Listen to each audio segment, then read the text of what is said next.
বিরতির পর স্বাগত। নির্বাচনী আবহে দেখা যাচ্ছে প্রতিনিয়ত পশ্চিমবঙ্গের বিভিন্ন জায়গায় ইডির হানা, বিভিন্ন অভিনেত্রী থেকে শুরু করে মন্ত্রী বিধায়কদের জেরা করছে ইডি। এবার রেশন দুর্নীতি মামলায় নাম উঠে এলো টলিউড অভিনেত্রী ঋতুপর্ণার। জানা গেছে রেশন দুর্নীতি মামলায় টলিউড অভিনেত্রীকে ইতিমধ্যেই তলব করেছে ইডি। নথি নিয়ে টলিউডের গ্রামার কন্যাকে জেরা করতে চায় কেন্দ্রীয় গোয়েন্দার সংস্থা। সে বিষয়ে বিস্তারিত জানবো। টেলিফোন লাইনে রয়েছে বিশিষ্ট সাংবাদিক অঞ্জন শুক্ল। অঞ্জন বাবু, রেশন দুর্নীতি মামলায় এবার জনপ্রিয় টলিউড অভিনেত্রী ঋতুপর্ণার নাম উঠে এসেছে। এখনো পর্যন্ত কি আপডেট রয়েছে? নিয়োগ দুর্নীতির নাম জড়িয়েছিল এর আগে একাধিক অভিনেত্রী এবং মডেলে। কিছু জনকে দেখে জিজ্ঞাসাবাদ করেছিল ইডি। তবে রেশন দুর্নীতি এর আগে পর্যন্ত টলিউডের কিন্তু কোনো যোগাযোগ পাওয়া যায়নি। এই প্রথম রেশন বন্টন দুর্নীতি মামলায় এবার টালিগঞ্জের ঋতুপর্ণা সেনগুপ্তকে তলব করেছে এনফোর্সমেন্ট ডিরেক্টর অফ ইডি। বৃহস্পতিবার সকালে এই খবর সামনে আসতেই রীতিমতো শোরগোল পড়ে গিয়েছে।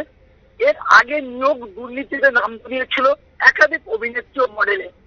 কিছু জনকে দেখে জিজ্ঞাসাবাদ করেছিল ইডি।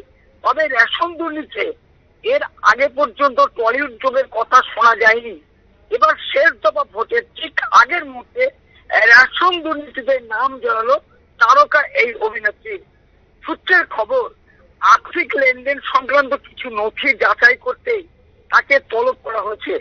জানা যাচ্ছে সকাল 11টা নাগাদ অভিনেত্রীকে সল্টলেকের ইডি অফিসে হাজিরা দিতে বলা হয়েছে। ইডির নজরে আবারও টলিউড অভিনেত্রী।